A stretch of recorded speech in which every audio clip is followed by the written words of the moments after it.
Ćao, ja sam Maja i danas pričamo o februarskim knjigama. Trebalo mi je par sekundi da razmislim koji je mesec. Vjerojatno i kod vas pada sneg, pada ceo dan, hladna nedelja, odlično vreme za čitanje, da ne moram da pletem, vjerojatno bih čitala. Da, ako vas zanima šta pletem, imam drugi kanal na kome na engleskom pričam šta pletem, ali mogu da pokazujem i na ovom kanalu, ako se neko od vas interesuje. Nisam se nešto baš rasturila od čitanja ovog meseca, da bi je to kraći mesec zato, ali da krenemo. Prvo pročitala sam Kuvarice i priče nikad kraja. Jednu je napisala Gorica Nešović, a drugu su je napisala ista ona, ali sa Jelicom Grganović. Ova knjiga mi se mnogo više dopala. Ova i ne baš. Kad sam stavila ovo na Instagram, kad sam kupila knjige, dobila sam par komentara da ću baš uživati, ću se smejati. Očigledno imamo svi različit smisao za humor. Ova knjiga mi je bila nešto bolja, znači Gorica Nešović bolje opisuje, čini mi se, životne situacije, realnije, može da se prepoznaš češće, nekako tako mi se čini. I nekako njen stil pisanja mi je prihvatljiviji, ležerniji.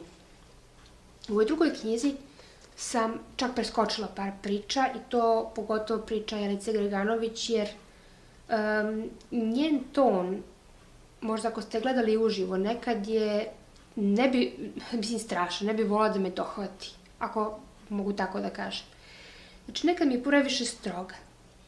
I nekoliko priča sam preskočila jer ona priča o svojoj deci, tome kako je dobila bebu, kako su bili kad su bili mali i tako dalje, a meni nije baš bilo do čitanja toga jer, mislim, mi još uvek nismo uspeli da napravimo dete. Tako da nije mi bilo baš prijatno to da čitam. Mislim, uopšte mi nije prijatno kad se neko drugi žali na svoju decu, pa makar to bilo i smiješno. Ele, knjige nisu skupe, sad ću da vam kažem, mislim da je ostalo cena 380 dinara za 200 strana. Međutim, ono što mi je baš bilo bez veze, a ispašće da uvek imam nešto da kažem protiv knjiga, jeste količina slovnih grešaka. Evo, baš ću sada pronađem, zapamtila sam 127. strana.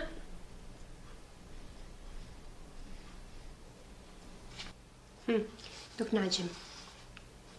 Kaže, što je M bio dobar frajer, tako su svi govorili, lep onako manekenski. Telo je bez mnogo truda održavao je telo u top formi. I genetika je tu dosta odradila. Pa onda samo par rečenica kasnije. Mislim da je poslednja knjiga koju je pročitao bilo Orlando Lete, ali se znalazio. Znači, gomila reči, znači ne postoji strana na kojoj nije neko slovo promašeno u nekoj reči. Znači, to znalazio, mislim, to se pojavljuje non stop. Ali, šta znam, knjiga je okej, ima par recepata koji možda, ne znam. Sve u svemu, uživala sam dok sam ovo čitala, preporučila vam bi je, ali opet ne znam da li ćete razumeti pre 20. Znači ovo piše žena koja već ima dete, koja je razvedena, koja gleda život sa određene tačke gledišta. Toliko o ove dve knjige. Mislim, ne znam stvarno što da kažem više. Sljedeća knjiga koju sam počela da čitam je Arsène Lupin i tek sam krenula. Par strana sam pročitala. Imam označivač strana u istoj boji kao i naslovna strana.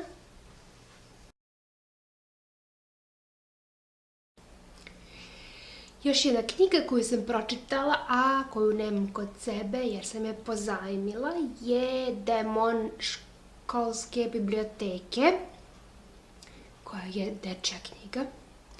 I šta sad mislite, jedna 4-godišnjakinja treba da čita dečje knjige? Zato što sam čula da je dobra knjiga i moj bratanac koji ima 11 godina se njome oduševio. Pa rekao što da ne pozajmimo njega, pa ćemo posle da pričamo o knjizi. Knjigu sam brzo pročitala za 2 dana, vrlo je zanimljiva, meni je isto bila zanimljiva, ima dosta štoseva, ima dobri likovi su odlični, čak sam zapisala i par stavki, nisam zapisala, nego sam je zapravo snimila na telefon, jel? Zato što mi je to mnogo lakše nego da zapišem. I postoji izvesna jeza, postoji mali strah, postoji... Mislim, ja to možda gledam sad i sa mesta deteta, ako hoću da vam preporučim ovu knjigu za vaše dete. Definitivno da, dečja je knjiga, da, definitivno ima blagu jezu, blagi strah, pojavljuju se razni nezgodni likovi, deca jesu u opasnosti, ali na kraju ipak prežive, naravno. Dopalo mi se to što u početku, što knjiga ima više poruka. Naprimer, u početku oni svi zafrkavaju jedno drugo, smeju se, prave, kače razne loše bedževe, recimo na drugarov ranac, pa ga zafrkavaju posle, pa ovo ono. Međutim, kad dođe do problema, oni se svi uozbilje i pristupe problemu zajedno. Postoji jedan detalj koji sam se nagla smela, a to je da dečak Zuba, on ujutru kad se probudi, vrlo brzo iskače iz kreveta zato što ga čeka doručak. I juri i pere zube, onda ispira usta i ukus paste, da mu ukus paste ne bi pokvario doručak. Tako da ima dosta fora, mislim da će deca uživati, ja sam uživala isto. Eto, bio je ovo jedan malo kraći video, šta da kažem, nisam baš mnogo čitala, da čitala sam još neke knjige iz januara, ali pošto ih nisam pročitala, neću još uvijek pričati o njima.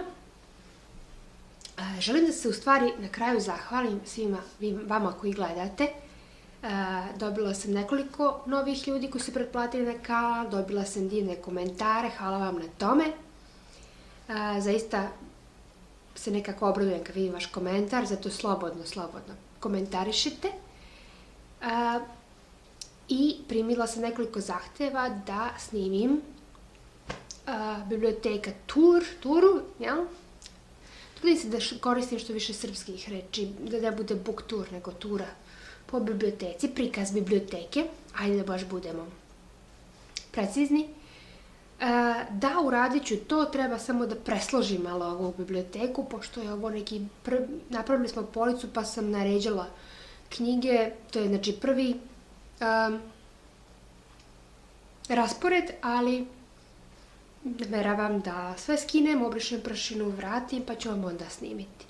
Ali nekako cijelo vrijeme, u stvari, osjećam da to nije fair, s obzirom da ovo nisu sve knjige koje sam ja pročitala u životu. Dosta knjiga sam prodala kad sam se udala i trebala se preselimo. Kupindo mi je tu dosta pomogao, sad vjerovatno dosta vas se šokiralo. Naime, imam jednu drugaricu koju, kad sam rekla da sam prodala knjige, nikad u životu ne bi prodala knjigu. Ali nekako knjige koje sam mislila da neću ponovo čitati i nisam baš, kako kažem, sećam se svih tih knjiga što sam pročitala, a nije mi bitno, volim ovako izgled, super, jel? Ali nije mi bitno da imam sve knjige. Neke mogu da pozajmim, neke mogu da... Ali ne pozajmljujem knjige drugima. Imam jako loše iskustvo. Eto, recimo, možete to da mi pišete u komentarima, baš me zanima da li vi pozajmljujete knjige, da li vraćate na vreme, da li pozajmljujete drugima, kakva su vaše iskustva, naprimjer to. Ok, da ne pravim veštački duži video od ovoga nego što jeste, uživajte u snegu ovih dana, ja ću sad da sedem pored prozora i da pletem, mačka spava, tišina je, popodne, divota. Ćao!